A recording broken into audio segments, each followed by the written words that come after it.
Good evening, and welcome to the Crypto Overnighter. I'm Nikodemus, and I will be your host as we take a look at the latest cryptocurrency news and analysis. So sit back, relax, and let's get started.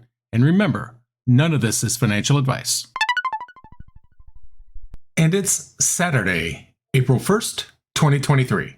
The crypto exchange Bittrex will close its US platform on April 30th after operating for 9 years. CEO Richie Lai said that it's not profitable for them to continue working in the current US regulatory and economic environment. And I think we're going to be hearing that more and more. He stated that the regulatory requirements are unclear and that they are enforced without appropriate discussion, making the competitive landscape uneven. Thus, it's not possible for them to operate in the US anymore. Lai assured all the customer funds are safe and can be withdrawn. The closure of the US platform won't affect Bittrex Global, which will continue trading in various regions, including Europe, Canada, and South America. The US regulators have recently increased their scrutiny of crypto-related companies. Exchanges are no exception. The SEC sent a Wells notice to Coinbase, and that's after Kraken had to shut down its crypto staking service and pay a $30 million fine to settle with the SEC. This week, the U.S. Commodity Futures Trading Commission, the CFTC, filed a complaint against Binance and its CEO and founder, Changpeng Zhao. The complaint accused them of offering unregistered crypto derivatives products in the United States. And if you're still with me at this point, I'd like you to like, follow, and subscribe to this show. It really does make a big difference in getting this show exposure. Now, El Salvador made Bitcoin legal tender. And recently, they also decided to remove taxes on technology innovations. The country also created the National Bitcoin Office. The president of El Salvador, Nayib Bukele, legalized Bitcoin on September 7th, 2021. He believes that Bitcoin can help with hyperinflation and reliance on the US dollar. El Salvador has invested in Bitcoin for the last 18 months, and they've used capital gains to rebuild the country in several instances. And so Bukele continues his plan to boost technology by reducing taxes. On April 1st, he sent a bill to Congress to eliminate income, property, and capital gains taxes on technology innovations like software programming, coding, apps, AI development, computing, and communications hardware manufacturing. The Bitcoin office was set up to collaborate with Bitcoin entrepreneurs and companies. It aims to establish El Salvador as a technology and economic powerhouse, according to the Bitcoin Association of El Salvador. Bukele is working to revitalize El Salvador by promoting tourism, countering terrorism, and creating regional business hubs. As a part of this effort, the country recently passed a law to create Bitcoin-backed bonds called volcano bonds. This provides a legal structure for the bonds, which can be used to raise funds for various projects. The volcano bonds get their name from the location of Bitcoin City, which is planned to become a renewable crypto mining hub. That's because the city will be powered by hydrothermal energy from a nearby volcano. And nearby Bermuda wants you to know that they're open for business. During an interview with Bloomberg, the head of the Bermudan government, Edward Burt, said that despite the collapse of the crypto exchange FTX in November of 2022, Bermuda will still welcome crypto companies. He believes that digital assets and blockchain technology have many benefits and that the future of finance is digital. Burt serves as both the Premier and Finance Minister of Bermuda. Bermuda is a self-governing territory with a parliamentary government. It was one of the first places to establish a regulatory framework for digital assets. Before its implosion, FTX operated in the Bahamas, just 915 miles away from Bermuda. Before FTX's failure, Burt faced political pressure because FTX chose the Bahamas instead of Bermuda for its headquarters. However, Burt says that the latest events in the crypto industry had minimal impact on Bermuda because of their regulations. He believes that Bermuda's regulatory approach has been justified and that regulations won't change for any company. Bloomberg reports that Burt traveled to Washington this week to meet with U.S. lawmakers and officials. The discussions covered common standards for digital assets, as well as topics related to Bermuda's finance and insurance sectors. Burt believes that the regulators worldwide need to collaborate to provide clarity for emerging technologies. Bermuda's government has been pursuing ambitious plans to become a cryptocurrency hub since 2022. The island, known for its beautiful scenery and favorable tax policies, has been actively expanding its crypto sector since 2017. Currently, 17 licensed crypto firms are operating in Bermuda.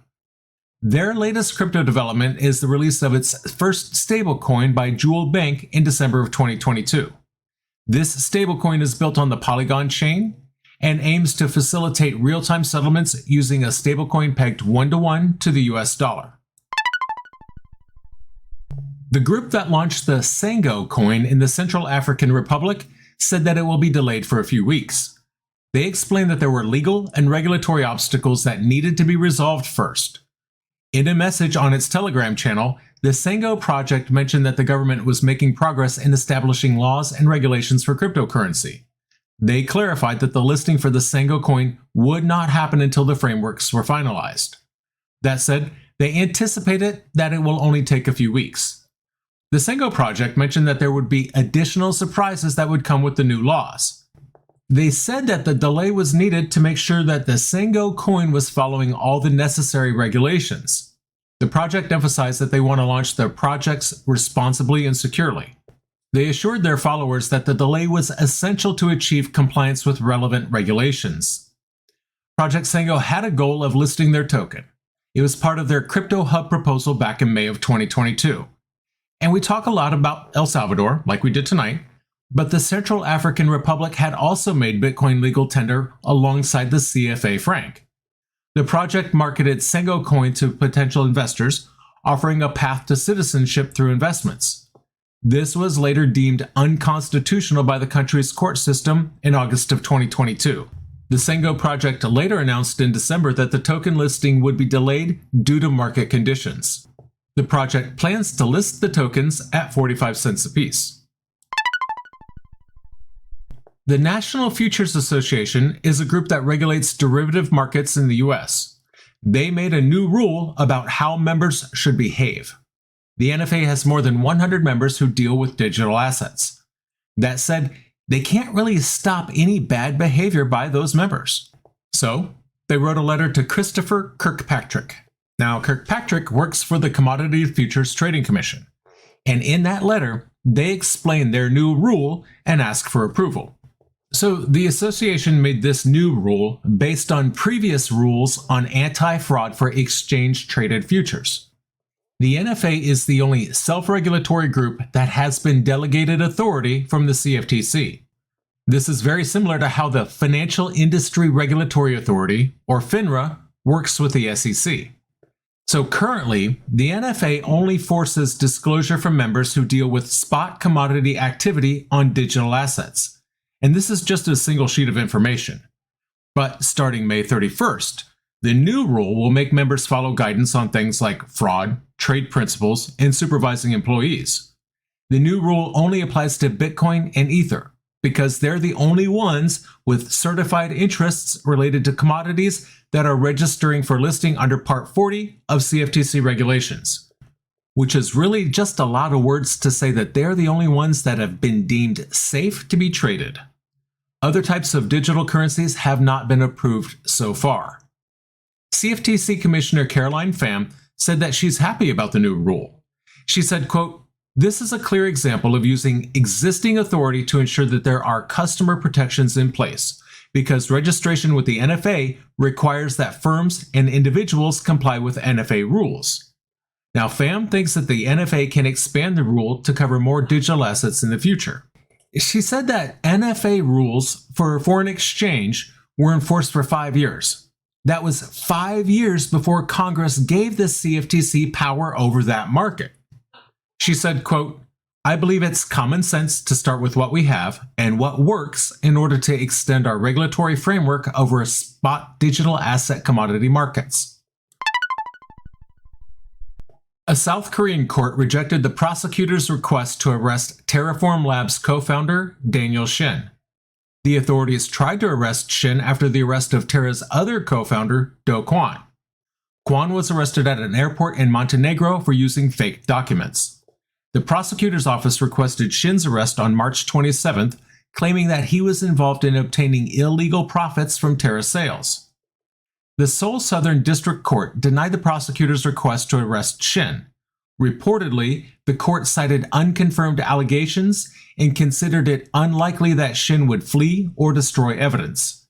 Shin is already facing multiple fraud charges for allegedly concealing investment risks related to Terraform Labs' in-house tokens.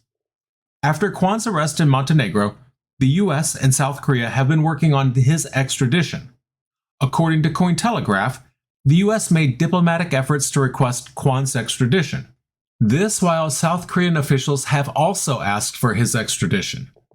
The Montenegrin Justice Minister, Marko Kovac, explained that if they receive multiple extradition requests, they consider several factors before deciding which country to extradite the subject to. These factors include the severity of the committed offense, the location and the timing of the offense, the order in which the requests were received, and other relevant factors. Currently, Kwon is in police custody in Montenegro, and he's going to be facing some tough conditions in their penal system. He might be ready to be extradited if you were to ask him. Because according to a Protos report on March 29th, they brought up a 2015 case where Montenegrin prison officials were found guilty of torturing and causing serious injury to 11 inmates. And in other terror-related news, baseball fans went to Nationals Park in Washington, D.C. to see the start of the Major League Baseball season. When they got there, they saw Terra advertised. Now, keep in mind, Terra is a crypto ecosystem that failed in May of 2022, but it's still being advertised there. A person who went to see the Washington Nationals play against the Atlanta Braves on March 30th shared a picture on Twitter. This picture showed a banner with the Terra logo and the phrase, "A decentralized economy needs decentralized money." One user said that the Terra Club, which is a VIP pre-game venue, is behind the home plate at Nationals Park. Now, Terra partnered with the Washington Nationals in February of 2022. That was just a few months before the ecosystem's collapse. The partnership involved the Terra community pledging $38.2 million in Terra USD over 5 years to seal the deal. Do Kwon suggested the partnership with the Washington Nationals through the community's governance platform. Major Jason Lowry is a U.S. Space Force astronautical engineer. So Lowry has come up with a cybersecurity tool that he believes can revolutionize the country's national security and the internet's basic structure. He presented this theory to the Pentagon in an academic thesis. Major Lowry is also a National Defense Fellow at MIT, so he's not just some schmo who came up with this thought one time. Now, according to Ben Schreckinger's review in Politico, Major Lowry argues that Bitcoin is not just a peer-to-peer payment system, but a new form of digital age warfare. He believes that proof-of-work technologies will alter how people compete globally. Major Lowry's master's degree thesis titled Soft War was published in February. Since that time, it's become one of Amazon's best-selling technology books. According to his bio on Amazon, Major Lowry has over 10 years of experience serving as a weapons system developer and technical advisor to U.S. senior officials, including advising on Bitcoin-related policies to the White House. In his research, Major Lowry suggests that the U.S. military can use Bitcoin to prevent certain types of attacks, including denial-of-service attacks that overload servers with too many requests. The proposed concept involves creating software programs that only respond to signals from large transactions recorded on the Bitcoin network. This would make it difficult for attackers to flood servers with fake signals and damage the network's integrity. Additionally, Major Lowry compares the Bitcoin network to maritime trade routes, meaning it's best suited for economic exchange. Therefore, it's crucial to safeguard the network's freedom of navigation, much like how we protect trade routes. Major Lowry proposes that by creating software programs that only respond to external signals when they come from a sufficiently large Bitcoin transaction, we can prevent adversaries from gaining control over them. Major Lowry suggests that the US should stockpile Bitcoin, that we should establish a domestic Bitcoin mining industry, and provide legal protections for the technology. He believes that Bitcoin is a tool for self-defense and that the country should safeguard it as it does any other right. And that's going to do it for us. If you enjoyed tonight's show, then please like, follow, subscribe, leave a rating or a review. And in the meantime, we'll see you tomorrow night.